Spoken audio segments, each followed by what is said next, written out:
Saya Krisna Bayu, saya Olympians Judo, dan saya senang berdiskusi dengan saudara-saudara yang mempunyai niat ingin membangun bangsa ini melalui bela diri, tidak melihat perspektif dari cabang apa, tapi kita bahas secara baik dan benar. Kita lihat semua permasalahan olahraga bela diri, kita lihat secara baik dan benar, dengan logika yang baik, Mas Polan ya. Betul. Oke, mungkin begitu saja. Salam olahraga untuk kita semua. Salam olahraga Jaya! Salam olahraga jaya. luar biasa. Nah, sekarang kita mau ngediskusi ini nih tentang seni dan prestasi. Karena kan begitu banyak bela diri yang mempunyai seni dan begitu banyak bela diri yang tujuannya adalah untuk mengalahkan lawan. Walaupun sebenarnya dua-duanya sama mengalahkan lawan, tapi karena semakin kesini tuh ada salah satu bela diri yang nggak perlu mengalahkan lawan, yaitu dia performance. Ya kan? Dia mengalahkan diri sendiri karena grogi kan, jangan sampai gerakannya goyang, stay. Kalau di wushu itu apa namanya? Taulo. Ya. Kalau di silat tuh si Tunggal Gandargu. tunggal si siapa namanya? Prima ya? Siapa? Yolanda ya. Yolanda juaranya. Gitu. Ini dulu nih kayaknya orang-orang silat yang berkaitan dengan seninya nih kayaknya Bang Jamroni nih. Oh, Coba silat Bang ya. ya. Jadi gini, Ya. sebelum kita berbicara pencak silat, di silat itu ada 4 aspek. Ini sengaja saya buka nih biar saya juga nggak salah. Mau lihat apa Bang Jamroni? Aspek mental spiritual. Mental spiritual. Itu di pencak silat. Rata-rata sebenarnya di cabang bela diri lain juga ada aspek mental spiritual. Terus ada aspek seni budaya. Jadi tadi tuh performance. Iya. Terus aspek bela diri. Yang tadi ngarahnya bagaimana membela diri dan bertahan gitu kan. Iya. Ada lagi aspek olahraga. Olahraga prestasi. Jadi saya concernnya di situ, di olahraga prestasinya. Jadi meningkatkan bagaimana khususnya atlet pencak silat dia mempunyai VO2 max. Ada standar VO2 max-nya ya, mendekati benchmark-nya. Misalnya kalau Indonesia itu harusnya kalau cowok itu bisa 60 gitu. Nah, kalau pada saat tes awal dia hanya 50, bagaimana mendekati ke 60? Itu ada arahannya. Terus endurance. Bagaimana setelah dia mempunyai tendangan yang bagus, dia bisa mempunyai daya tahan yang bagus dalam babak ke babak gitu. Iya. Jadi ke sana arahnya, lebih ke sport science lah. Pencak silatnya ke sport science. Kalau ke bela dirinya belajar sih sedikit biar nggak diganggu orang di jalan ya kan. Cuma asal memukul, menendang, membanting, Iya. tapi kalau udah ngomongin prestasi, itu semua mempunyai rumus ya. Mempunyai rumus. Bagaimana caranya bisa mengalahkan lawan, kita punya strategi. Lawan pun punya strategi. Benar. Saat berada di atas kanvas, kita beradu strategi dan mental. Iya betul. Iya kan? Kalau nggak salah, termasuk daya tahan otot itu perlu ada ya? Iya harus ada endurance. Di MMA sendiri butuh banget. Butuh, itu, sangat daya tahan butuh, otot. sangat butuh. Wah, tendang. Yang dimaksud daya tahan otot itu Mas Jamroni bisa jelaskan secara apa? Sport science itu apa? Daya tahan otot itu kan kita mukul berapa ratus kali, itu apakah dinamakan daya tahan otot atau pukulan dengan beban itu apa daya tahan otot gitu? Mana yang disebut daya tahan otot? Keduanya bisa dipakai untuk melatih daya tahan otot. Keduanya bisa dengan on body, kita melakukan itu Berulang kali. Juga termasuk refleks ya nanti ya. Jadi gini, saya membagi itu ada 2. Ada technical muscle yang terlatih secara teknik, dan kita untuk mengisi technical muscle ini mempunyai daya tahan, itu supporting muscle. Mungkin dengan latihan beban ya kan. Dengan latihan bench press, dengan latihan pokoknya penunjang latihan kekuatan, terus latihan endurance, latihan speed, itu semua ada rumusnya untuk mengarah ke sana. Jadi dia nendang berkali-kali, dia lelah tapi dia cepat mempunyai recovery, dia cepat pulih gitu. Mas Jamroni, kalau saya boleh tahu biar masyarakat Indonesia bela diri dan MMA itu tahu. speed itu apa, agility itu apa, VO2 max itu apa, dijabarkan secara ringkas saja supaya orang-orang tahu apa aja, komponen apa aja untuk berlatih itu apa aja. Iya. Kalau bicara speed itu kan kecepatan. Iya. Kecepatan itu pukulan juga mempunyai kecepatan. Ini titik nol. Iya. Misalnya ini titik nol. Titik finishnya di sini, itu kecepatannya berapa itu harusnya ada dihitung. Hitungannya. Tendangan juga.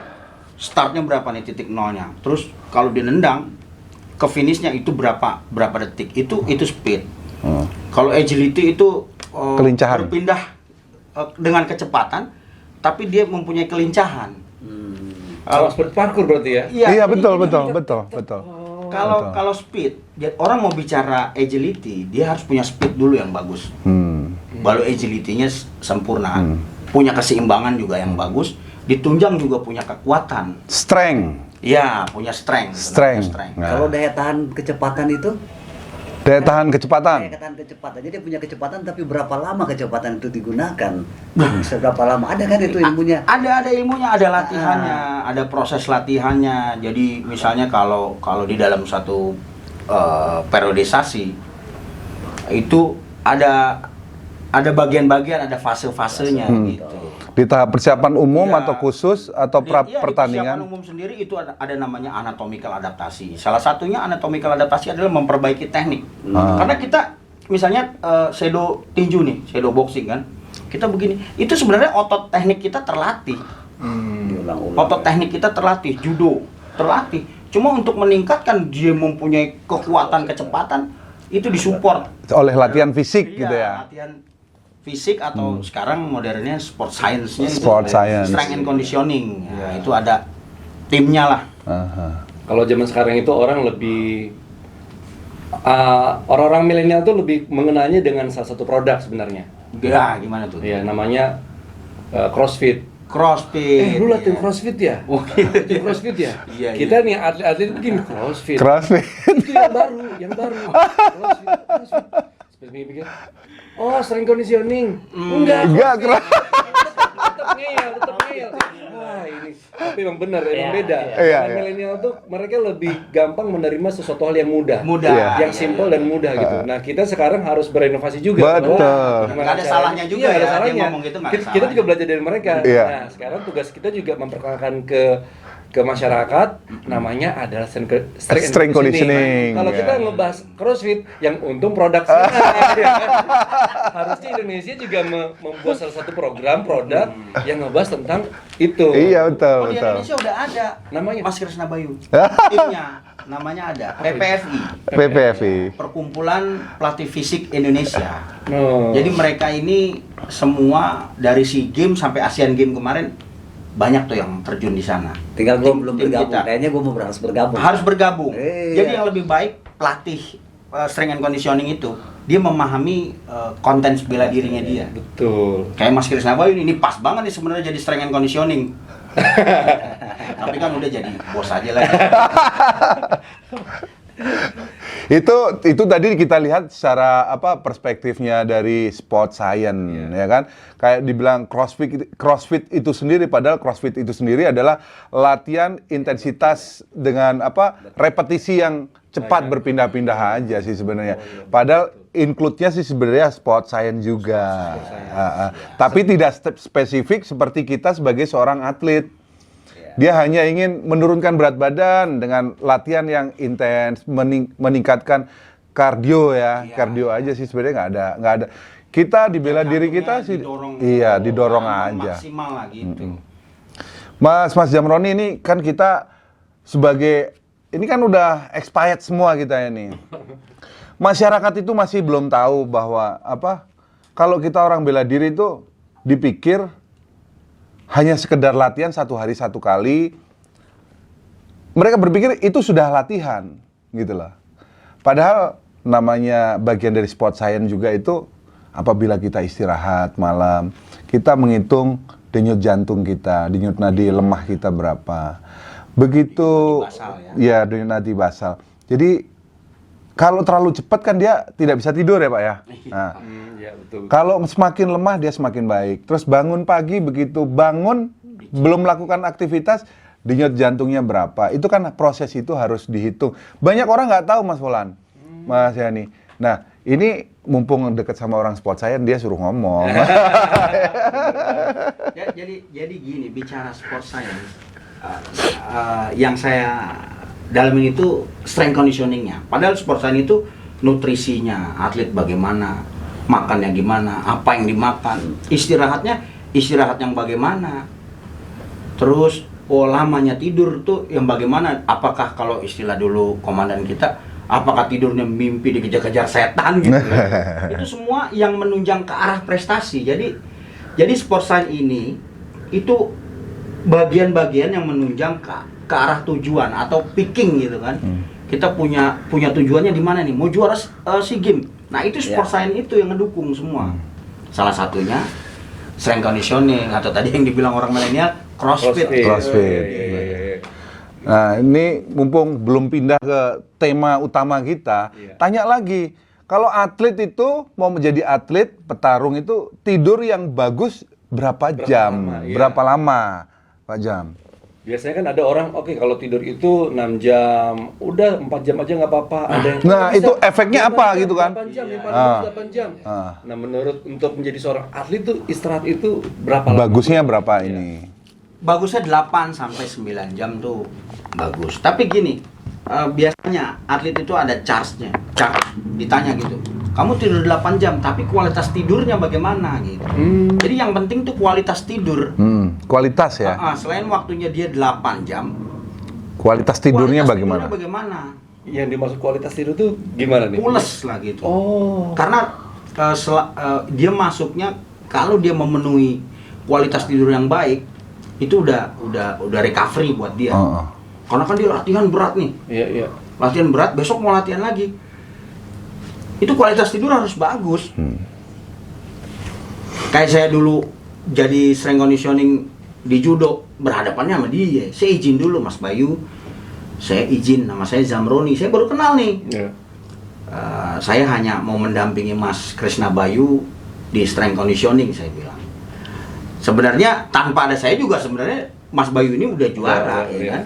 Tapi kan gini, juara buat saya itu naik podium. Setelah turun podium, dia harus berlatih. Harus berlatih. Keren. Iya kan? Tuh, inget tuh. Jadi juara tuh di podium. Naik Setelah podium, turun, tetap latihan. Latihan lagi. paling cuma 3 menit ya Mas ya. Terus nyanyi lagu Indonesia Raya 5 menit lah udah selesai. Turun, Mas Bayu harus latihan lagi.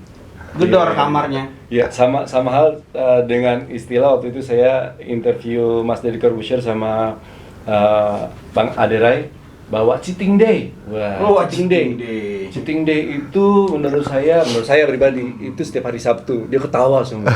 Cheating day itu yang minimal 6 bulan sekali kamu boleh makan bebas. 6 bulan. Wah, jadi selama ini kita salah. Nama orang awam tuh taunya cheating day itu setiap hari Sabtu.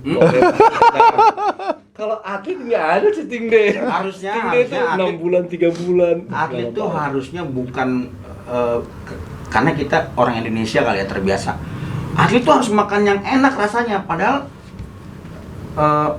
makanan atlet itu makanan yang Memenuhi kalori. memenuhi kebutuhan latihannya tubuh. dia.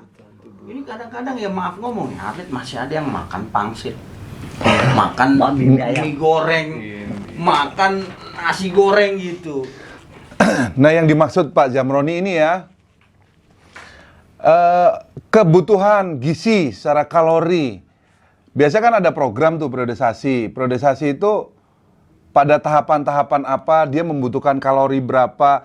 Yang dilatih itu kan mengeluarkan banyak kalori. Kalori asupannya itu seperti apa? Jadi contoh makanan yang sehat ya, Mas Molan ya. Makanan yang sehat itu seperti apa? Contohnya garis besarnya aja. Jadi apa saja yang dilarang. Biar teman-teman petarung ini tahu tidak sembarangan makan. Wah, ini yang penting perut kenyang. Bukan pada konsep perut kenyang, tapi kebutuhan kalori itu apa? Mungkin Mas Zamroni, mumpung ada sport science kita kerjain aja, suruh jawab. Ototnya juga nggak berat lah bahasanya. Kita perlu latihan endurance itu kan ada yang dibakar ini menjadi ini. glukosa menjadi yang lain tuh. Kalau kita makan sembarangan itu jadi lama, recovery di badan itu lama jadinya. Jadi badan jadi lelah ya. Iya, gampang lelah. Kalau kita bersih, kayak makanan-makanan, saya pernah lihat makanan binaraga gitu. Itu kalau dirasain nggak enak.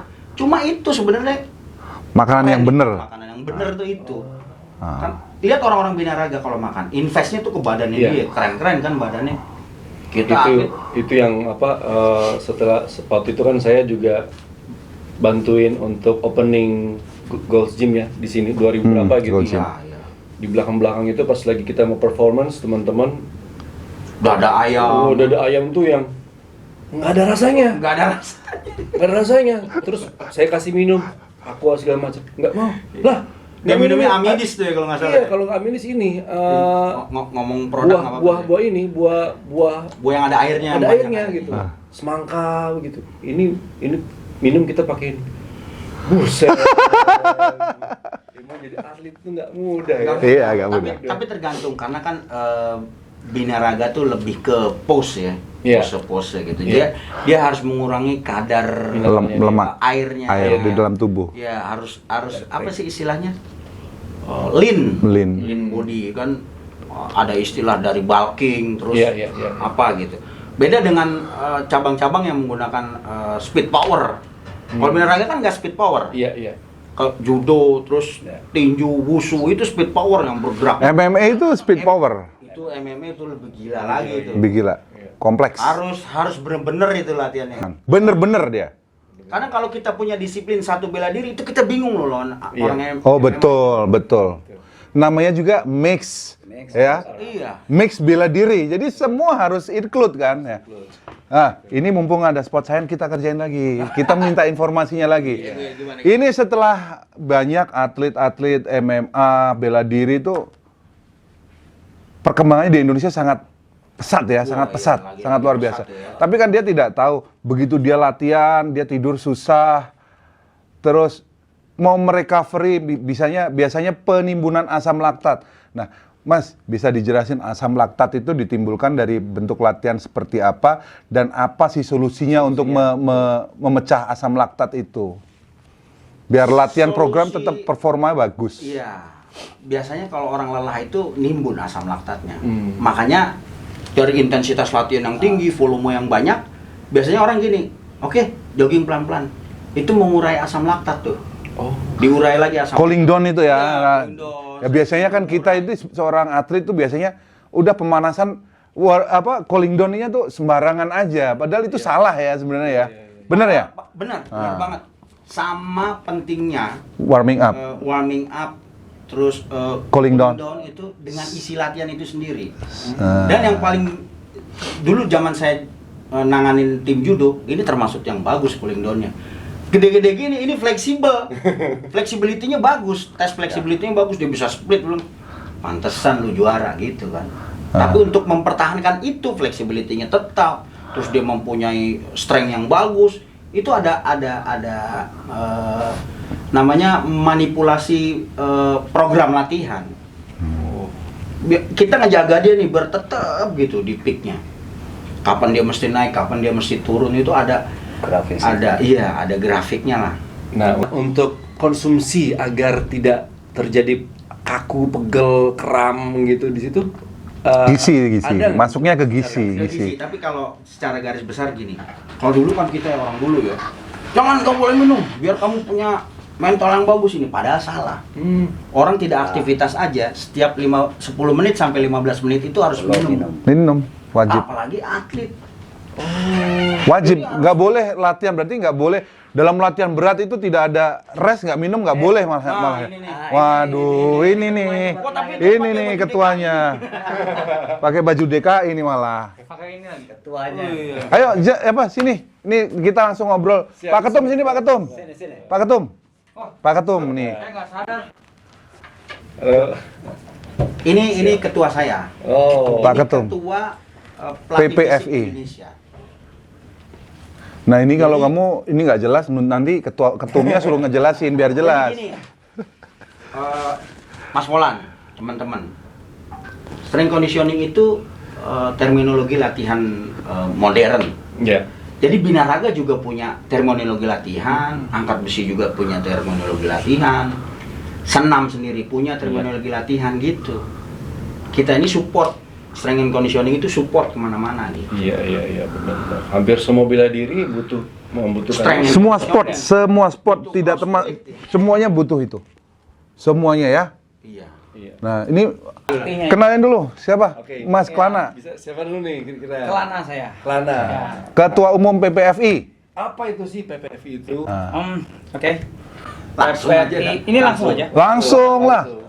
Jadi ceritanya tuh kan sebetulnya yang namanya strength and conditioning tuh di luar Indonesia, terutama di Australia, di Eropa, di Amerika kan sudah ada, Mas. Iya. Tapi kita dulu disebutnya di sini pelatih fisik lah bahasa Indonesianya ya. Terus kami dan teman-teman termasuk itu juga sarannya Mas Bayu dulu kan sempet ya tukar pikiran sama Mas Bayu karena memang udah jago dulu kan. Cuman tinggal struktur aja. Kemudian mulai dari 2009 ya Mas. 2009. Waktu itu ada program PAL.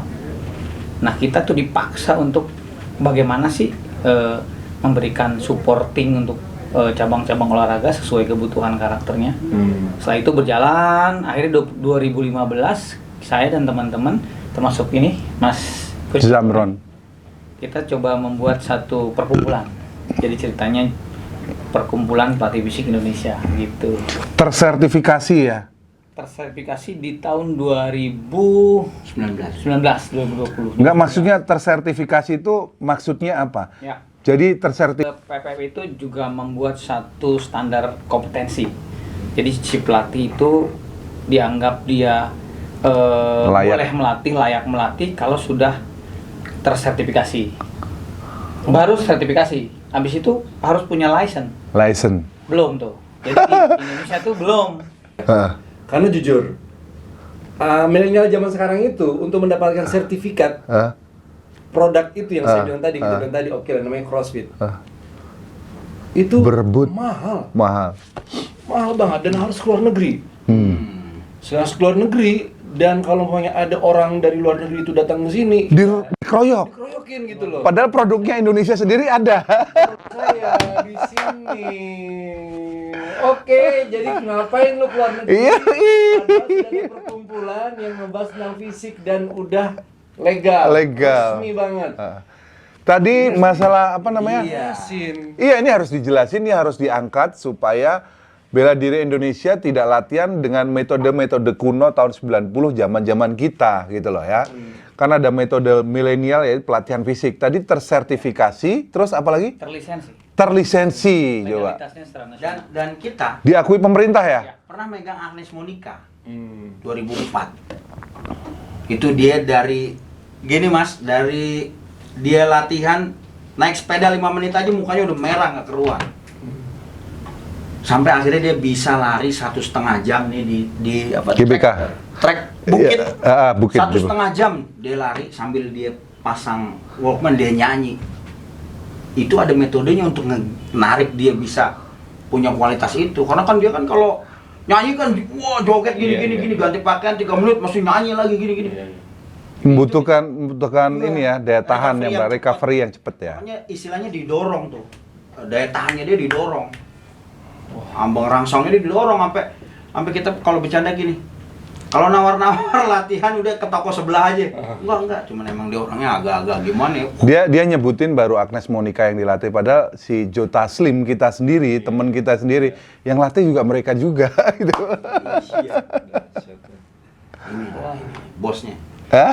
Ternyata ada nih produk di kita ya, produk kita sendiri ya. Produk emang kita. sebenarnya emang ya baik lagi kita harus memperkenalkan produk kita sendiri juga ke Betul. masyarakat, karena tanpa ada memperkenalkan orang lebih gampang banget melihat dari YouTube.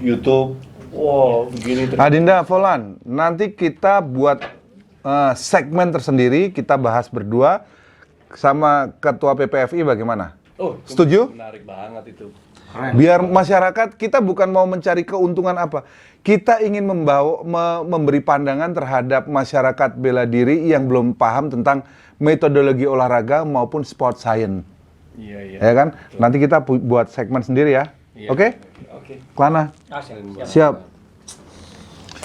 Ini nih berkaitan lagi hot nih. Saya ini kan perlu dong. Ya, Yang hot itu. Ini apa nih yang hot? Ini yang hot nih. Saya kemarin coba nonton. Apa motivasinya juga? Ya kan, mau pingin juara. Iya, Nah, tunjukkan juara itu harusnya ada di lapangan dan di podium. Ada podiumnya. Nah, ada tujuannya pasti podium kan? Iya, iya. Nah, ada podiumnya. Iya, ada podiumnya. Tujuannya podium. Suka saya. Oke. Nah, kita perlu lihat juga bagaimana sampai menuju podium itu. Ya, tadi kan sudah dibahas tentang kecepatan. Nah, karena mumpung kemarin lagi viral juga, saya lihat. Nah, kecepatan itu kan berarti kan butuh fisik juga. Iya, butuh Ketika latihan. kita melakukan 200 kali pukulan gini aja, saya rasa jantung kita juga akan Jebol.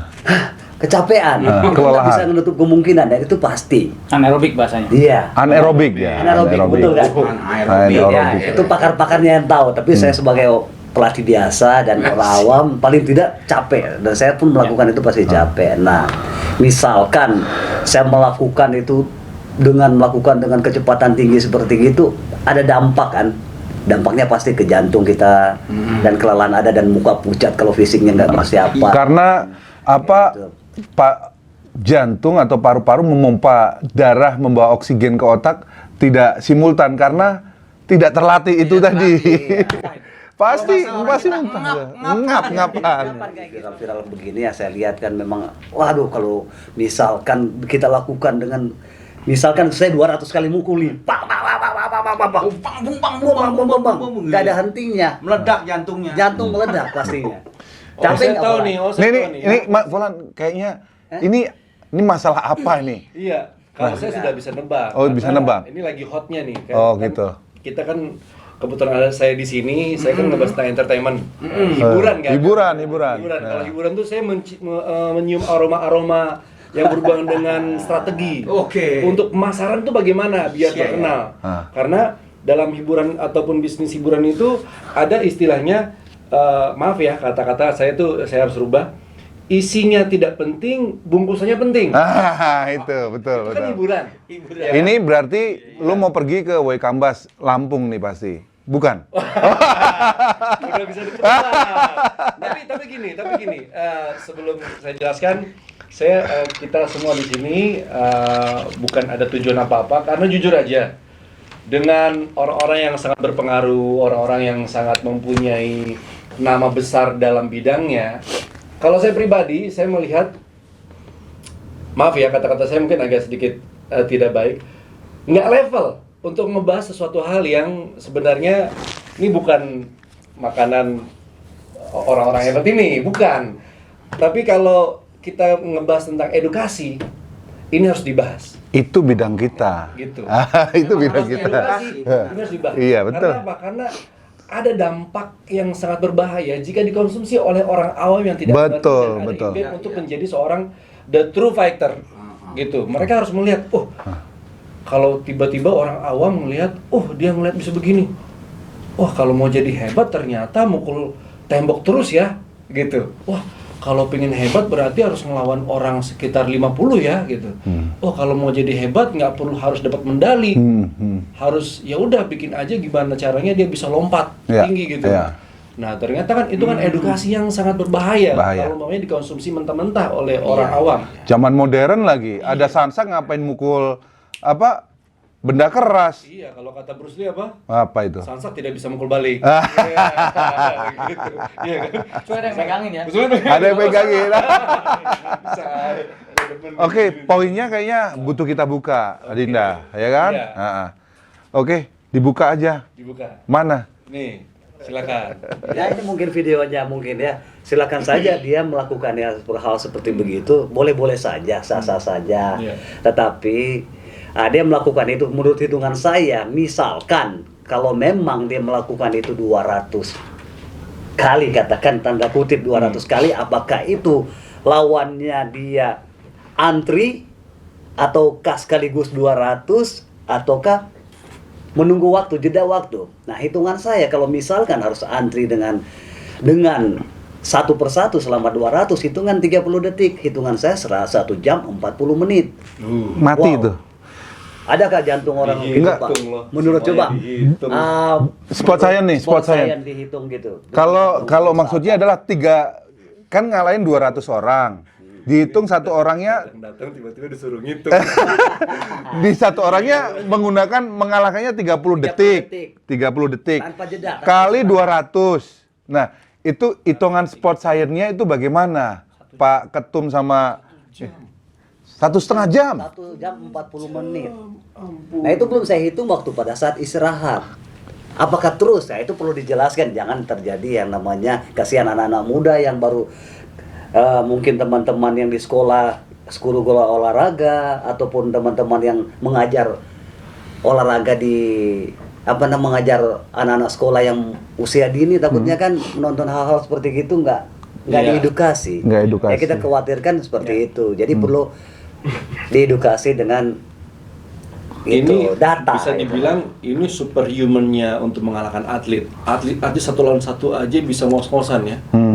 Kayak di Gimana? plastik. Iya kan? Udah gimana kalau melawan yang Tapi cuma saya mau tanya, itu kan buatnya waktu muda. Berarti itu waktu itu 1 sampai 200 itu semua pakai masker nggak? Protokol semua nggak? Nah, saya mau tanya, saya membuka pasar dalam hal hitung-hitungan sport science, saya perlu tanya ke lebih master lagi. Ya. Nggak master sih, kita belajar aja. Oke, Kalau iya. bisa tahan 1,5 jam aja itu butuh VO2 yang tinggi. Pesepeda misalnya mountain skiing itu kan butuh 70 tuh, VO2 Iya. 70 ke atas. Jadi kita bisa lihat kalau orang 70 pasti lemaknya sedikit. Nah kalau kayak gini nih, ini lemaknya seberapa Ini tebal? lemaknya presentasinya banyak banget. Jadi artinya secara kebugaran juga sebetulnya untuk bertarung selama 1,5 jam 2 jam dengan intensitas tinggi tanpa henti kalau kata Bang Iya. ini ya agak-agak nggak mungkin sih kalau dari pendekatan sains.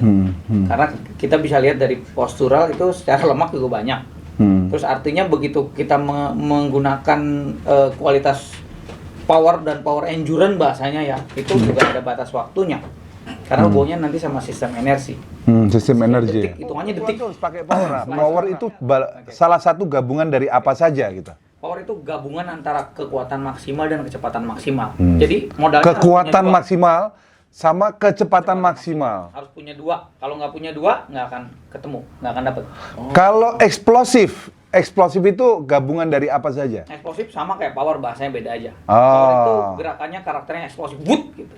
Power, eksplosif power. Eksplosif adalah ledakan. Meledak. Ledakan Nah, ya. Power itu meledaknya itu gabungan antara maksimum strength sama maksimum speed. Maksimum strength juga harus dibangun, maksimum speed harus dibangun, baru dikawinin jadilah power. Jadi power itu anaknya, anak dari kawinan antara maksimum speed sama maksimum strength. Oke. Tapi itu juga harus dikonversi. Konversi itu artinya begitu kita sudah punya pondasi maksimum strength yang bagus, yang ideal, ketemu dengan maksimum speed yang ideal, dikawinin dikonversi ke latihan plyometry, power bahasanya gitu, baru jadi power. Kalau itu nggak punya modal nggak optimal powernya. Iya. Karena itu hasil kawinan. Kawinan domba garus sama domba mana jadilah power gitu. Maksimal kemampuan saya latihan 6 jam sehari. Ya kan, saya pagi 2 jam. Itu juga Iya. terpisah gitu Istirahat. ya. Bisa, ada istirahat 2 jam siang, dan itu kemampuan kita kan pada saat memang tubuh kita lagi ini mood. Sore 2 jam itu ada jeda kan, itu yang real ya Kak. Saya sebagai atlet Ya. itu real itu yang kita lakukan itu ya. Sampai saat ini semua atlet melakukan hal yang sama. Ya. Tapi misalkan kalau kita melakukan hal itu seperti begitu dengan intensitas, dengan power, dengan benar-benar itu, apakah mampu menyelesaikan itu? Dengan itu pertanyaan saya agak terganjal gitu setelah saya lihat itu apakah edukasi yang baik untuk masyarakat Indonesia khususnya yang masih regenerasi muda untuk olahraga, baik itu di sosial mereka ya kan. Saya takutkan ini berdampak tidak baik juga, karena memang kejadian-kejadian seperti ini kan memang perlu diedukasi kan? Itu sih yang perlu saya tanyakan dari sport science ini nih. Kalau sekali pukul jatuh mungkin cuma 200 detik. 200 detik. 200 detik. Kalau sekali pukul jatuh ya. Jadi Tapi- langsung diikat, tok, jatuh, Tapi tok, jatuh, 200 detik. orang. 200 detik itu berarti Nggak ngelawan. Enggak, artinya itu ngelawannya orok. Enggak ngelawan. Orok ya. Perdana terjatuh. Orok dipukul, ya kan? 200 detik. Pindahnya aja udah makan 1 detik, 2 detik, berarti 400 detik gitu. Orok tidur dipukul, dipindah kan? Itu aja yang nggak ngelawan, nangis aja, dipukul dia jatuh misalkan ya. Pindahnya aja udah 200 jadi kali 2 ya. 400. Itu aja pindahnya udah menurut saya udah nggak masuk akal gitu loh. Jadi kita orang-orang yang logis dong ini. Oh, nah, jelas logis kita. Tapi kalau film kolosal apa gitu bisa kan? Oh, Itu itu film bagus kali. sih. Oh, iya. Film kali. Jadi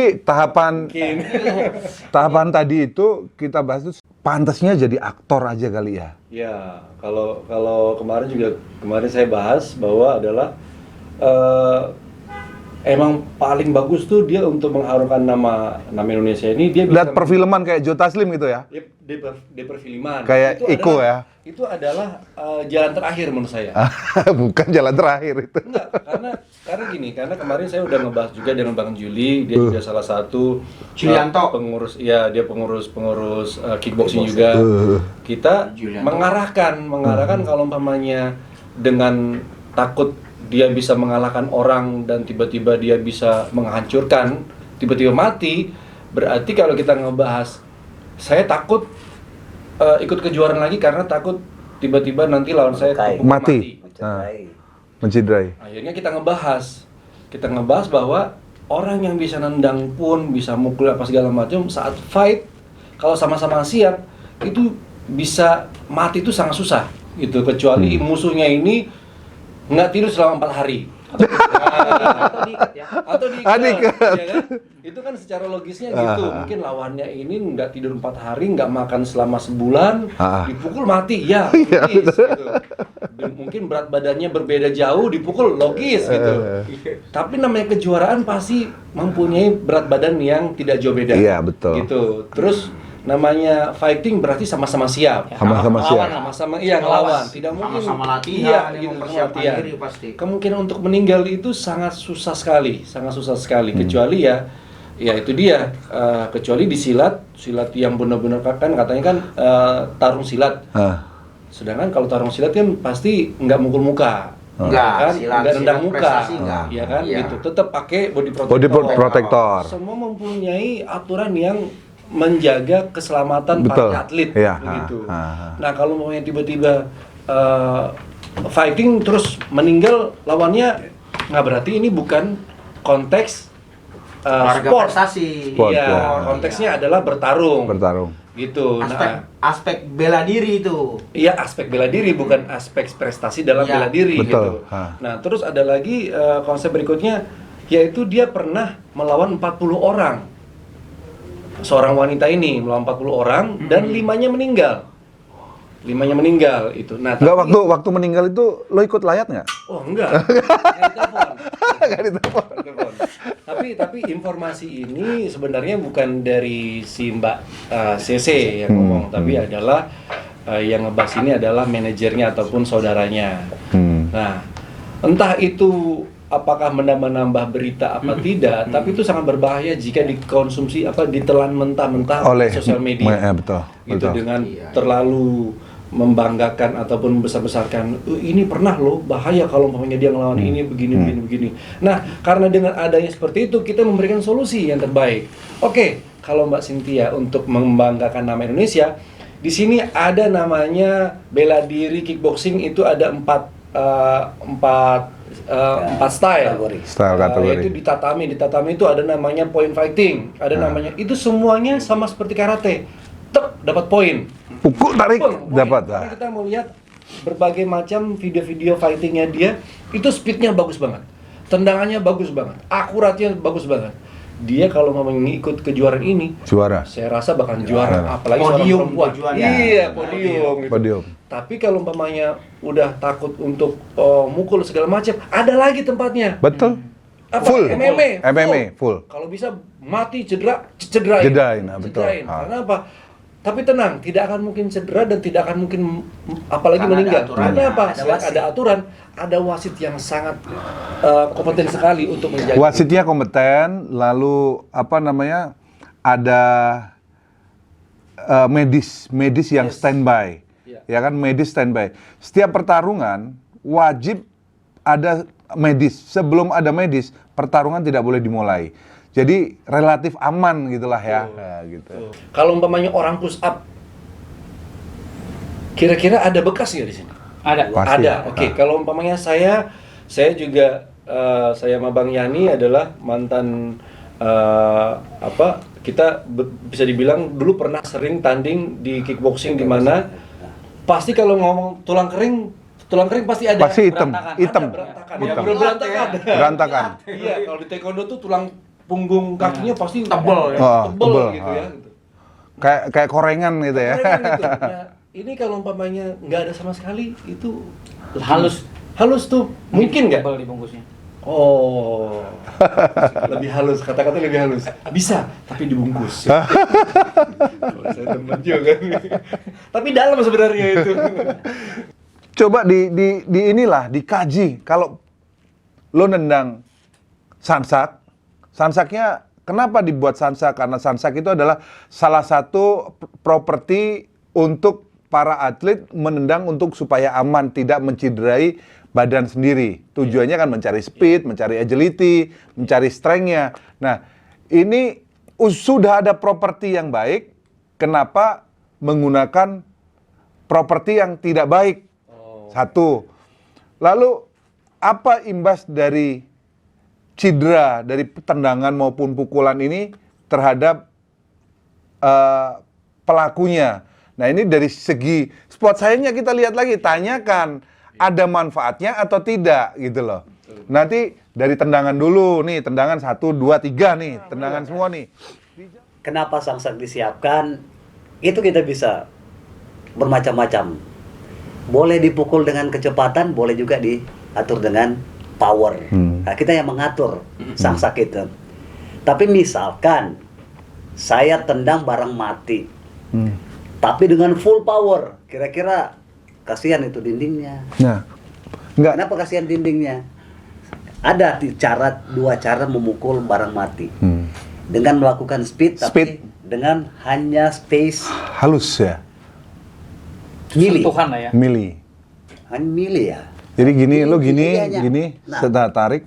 Nah, tak. Ah. Semua orang bisa lakukan itu. Artinya kalau di pertandingan pukul takut. Pukul Nah, pukul takut. Jadi kalau Pukul Nah, takut. itu biasanya kecepatan itu. Nah, biasanya kejadiannya itu kalau misalkan itu seorang penjahat di jalan raya itu kalau suruh lomba lari diteriakin, "Woi!" Pasti larinya lebih dari atlet itu, atlet Sprinter ya? Sprinter. Karena rasa itu dia itu akan Ngalahin lalu itu, ngalahin Iya. lalu. Nah, itu ada pukulan, maksudnya pukulan yang dilakukan dengan kecepatan. Kecepatan. Tetapi kalau kita melakukan pukulan dengan betul-betul penuh dengan tenaga dan penuh itu, saya rasa temboknya nangis itu. Duriannya dipukul durian beneran, durian Jadi busuk nih. artinya mungkin kasihan temboknya. Tapi nggak mungkin kita lakukan pukulan ataupun tendangan dengan melakukan full power. Oh. Jadi ada dua macam tendangan ketika kita melakukan tendangan di barang mati. Iya. Nah, kaca, kalau kita misalkan kita pukul kaca, Breng. full dengan tenaga, dan Nah. kita lambat tariknya, kaca Jatuh. akan merusak tubuh kita. Tapi kalau kita pukulan, Tarik. belum sempat jatuh kacanya, kita sudah. Udah gini. Nah, itu pukulan-pukulan yang bisa dipakai ya, seperti di pertandingan di karate. Kalau di film, kita ya. punya triknya. Kalau di film tuh, kalau mukul kaca, ini kaca, di ujung-ujungnya kita kasih batu. Oh, untuk bertahan. Jadi saat mukul, deng, dia harus bunyi tak. Ya. Gitu, jadi untuk menambah gimana caranya biar pecah. Oke, Itu oke. trik ya kalau di Trik, film trik. begitu. Sekarang lebih ini lagi dibikin seperti kaca. Kaca, iya. Botol apa Botol, itu? iya. Buat ngeprak pala. Kaca tempret. Jadi maksud saya itu tendangan seperti itu memang perlu kita juga lihat, karena saya praktisi olahraga, tahu betul yang mana yang disetting, yang mana yang di Iya, iya. pukul ya Nah, asli. sebelum apa mengatakan praktisi olahraga, Mas Yani ini udah berapa tahun mempelajari bela diri di karate, terus apa kickboxing, muay thai, Sansau. sansau semua. Waduh. Enggak, kita ngomong globalnya. Frekuensinya sudah berapa tahun? Belajar dari klub, masuk ke nasional berapa lama? Saya sendiri belajar bela diri ini mulai belajar daripada apa namanya tinju. Tinju, malah tinju. Mau tinju ya. Basicnya saya malah tinju. Ya, kalau berkaitan dengan MMA, tinju itu sangat perlu. Itu father of sport. Oh iya. Ya. Kenapa? Semua olahraga bela diri itu Pasti ada pukulan. pasti memukul. Betul. Nah, kita Jadi harus enggak belajar. ini tanyanya berapa fasenya udah berapa tahun nih? Nah, tinju saya tuh Menggeluti mau. enggak menggeluti Oh, semua total ini semua. total semua berapa tahun Nah, udah? saya juga perlu ngomong juga ya bagaimana Ah, pengalaman ah. tinju. 4 tahun. Oke, 4 tahun. Wusu 94 sampai dengan 94 sampai sekarang itu sampai dengan 2008 lah. Oh. 2008 terakhir saya itu. MMA 2000-an. Tahun 2000. Wah 2000. Jadi nggak bisa kita bilang seperti begitu. Ya, mudah-mudahan juga teman-teman yang praktisi olahraga ngerti dan bisa mengedukasi juga teman-teman yang lain ataupun yang junior-junior yang kedepannya, edukasilah dia dengan prestasi dengan tujuannya podium. Ya betul. Tujuannya harus ke sana. Jadi podium